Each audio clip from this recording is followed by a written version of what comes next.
Sama aku, hari ini aku nggak sendiri, aku bakal ditemani sama Coach Novi dari Semandu Binjai. Oke Coach, bisa perkenalin namanya? Nama saya Coach Novi Anda, bisa dipanggil Coach Novi dari SMA Negeri 2 Binjai. Ini kegiatannya selama pandemi ini apa aja nih? Masih berjalan basketnya atau gimana? Basket tetap jalan Coach, selama pandemi kemarin itu kan di bulan 3 ya, bulan 3, bulan 4 gitu kan, sampai bulan 5 kita daring, kita latihan dari Zoom ya. Latihan dari Zoom. Saya kasih lah materi ke mereka gitu kan, saya cari materinya, saya kasih video, saya kirim, terus kita lakuinnya dari via Zoom. Berarti langsung ini ya, langsung ya, pergerakannya juga langsung. Pergerakannya langsung bisa kita lihat gitu kan, mana yang salah. Tapi ya tetap ada lah kendalanya kan gitu, masalah shiftnya segala macam. Kok sudah tahu nggak ada mau dibangun di Deli Serdang ya, Sport Center? Kemarin ada dengar nggak? Ada dengar sih dari teman-teman juga, ada yang ngepost juga di grup. Wah ini mau buat sport center, tapi belum tahu yang gimana banget ya. Nah ini kita akan bahas di sini nih Coach. Mantap. Kemarin aku lagi ngeriset apa gitu kan, tiba-tiba aku ngebaca gitu, mungkin yang di sosmed, ada yang di sosmed tuh ada sport center nih bakal dibangun di Deli Serdang, tepatnya di Batangkuis kalau nggak salah itu.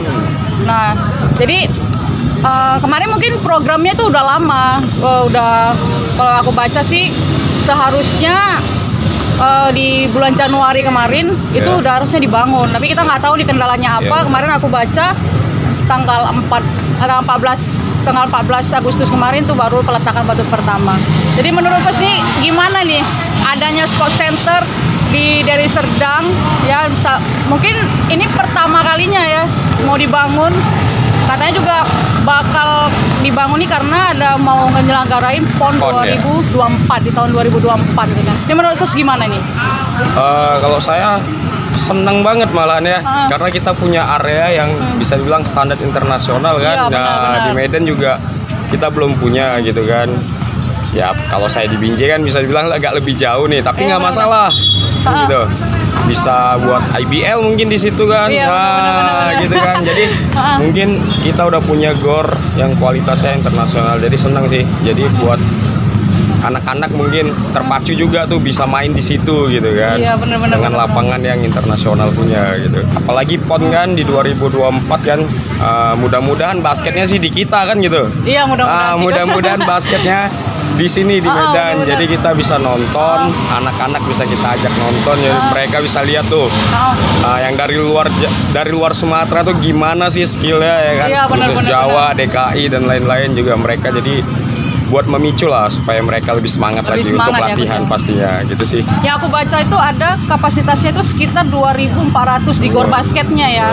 2.400 orang bisa menampung 2.400 orang tuh bagaimana bisa gedenya tuh. Selain arena olahraga itu juga bakal ada dibangun juga itu mall, alat transportasi. Jadi kita nggak susah sih misalnya. Jadi gampang kita menuju ke sananya. Iyalah, enak lah ya. Dan dekat Kuala Namu juga ya. Iya benar. Jadi atlet-atlet juga tinggal turun, ada Wisma Atlet, itu bakal dibangun Wisma Atlet. Yang aku baca tuh ya Coach, ada Wisma Atlet, ada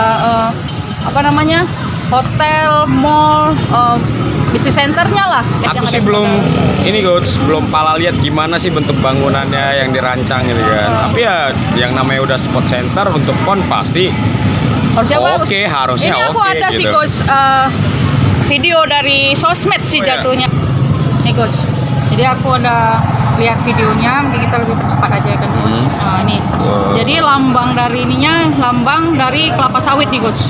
Jadi ada beberapa nih venue olahraganya. Jadi di sini stadionnya tuh stadion bola itu bisa sekitar 75.000 orang bisa ditampung di sini. Jadi di samping-sampingnya ini ada GOR basket, GOR volley. Nah, ini kalau dilihat sih begitu menakjubkan. Iya benar. Ini lihat sarana jalannya. Iya. Kalau dilihat dari ininya bagus banget nih Coach. Nggak sabar nih ya Coach ya. Iya Coach. 2024. Lihat ini ada sarana untuk kereta apinya, Iya. MRT-nya juga ada. Kita juga jalan tol, bangun jalan tolnya juga kan. Nah nih, kalau kita lihat, nih akses menuju venue olahraganya nih. Keren banget sih. Jadi bisa dibuat wisata juga sih sebenarnya Iya Coach. benar. Wah itu baru utamanya ya. Nih, baru utamanya nih di sini stadion. Jadi kalau misalnya dirancang kalau kita lihat ininya bagus banget nih Coach. Iya. Nah, ini singkatnya ada area parkirnya apa semua. Ini lengkap kan Coach.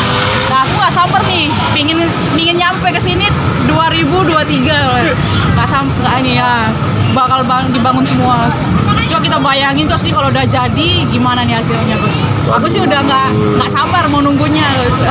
Sumut keren nih kalau misalnya jadi nih. Karena nih menjadi salah satu ikon Sumut juga. Iya pastinya. Iya, karena kan. ini juga baru pertama yang dibangun dengan sebegitu mewahnya. Megah kan gitu. Nah, megah. Jadi aku nggak sabar tahun bisa sampai ke PON.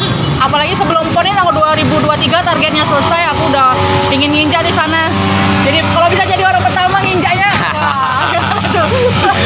Mudah-mudahan ikut panitia kan udah.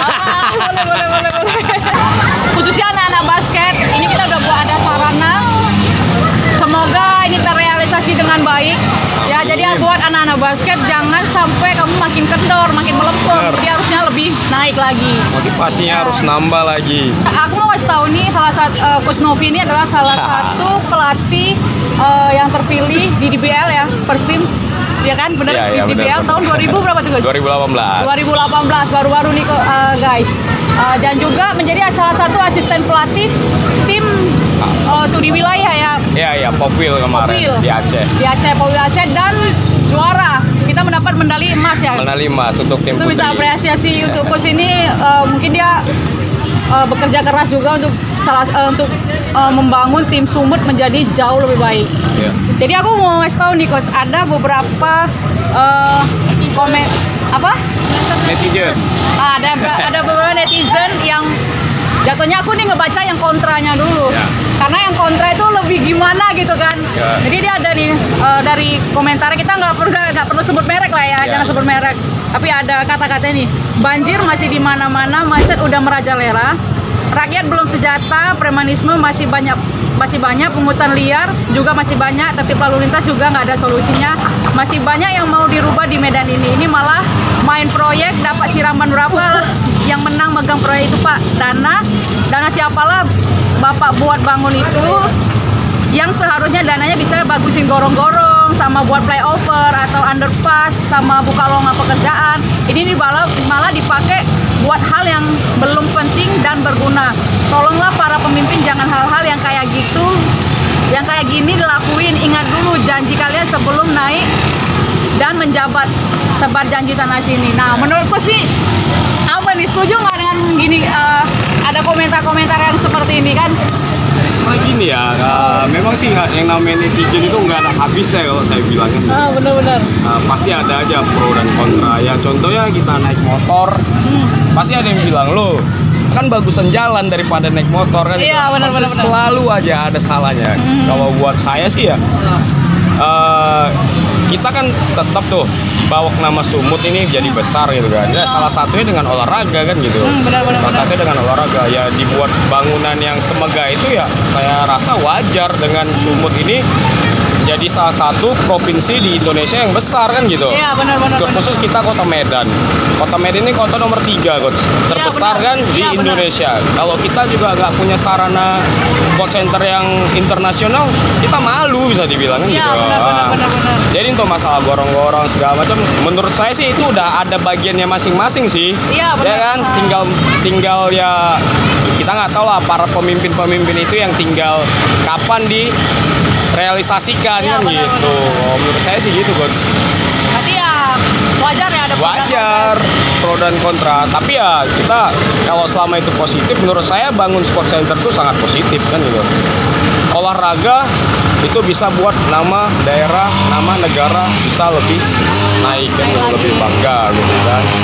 Ya, itu sih menurut saya. Jadi olahraga sih yang ya bukan dibilang mana yang penting dan mana yang tidak, sama-sama penting, tapi kita tahu mana yang lebih diprioritaskan, itu aja sih menurut saya. Karena udah punya bagian masing-masing. Iya, karena mungkin udah punya bagian masing-masing. Nggak mungkin dong jalanan di Medan macet ya karena apa mungkin kan?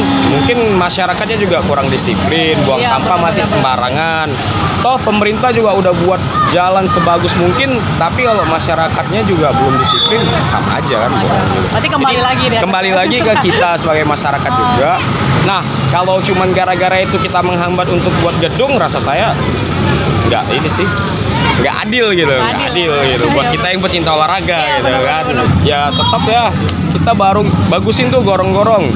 Pemerintah bagusin gorong-gorong ya guys ya. Tapi kalau kita tetap buang sampah sembarangan, mau sampai kapan gitu kan? Nah, tiap tahun bener gorong-gorong, tiap tahun bener gorong-gorong. Sementara sport center kejar target nih, kita PON 2024. Nah, harus dikejar terus. Itu sih menurut saya. Oke guys, udah denger tuh guys, kembali lagi kepada kita sendiri, Kembali lagi kepada kita. Disiplin untuk masalah gorong-gorong, disiplin sama diri kita sendiri ya. Iya, benar-benar. Oke, ini sampai di sini perjumpaan kita. Semoga bermanfaat. Ya, kalau ada yang kurang, ada yang kalian pingin komentar, kamu bisa tulis di kolom komentar di bawah nanti. Ya, terus semangat buat pecinta olahraga. Pasti. Oke, guys. Semangat. Bye bye. Sampai ketemu di video selanjutnya. Oke.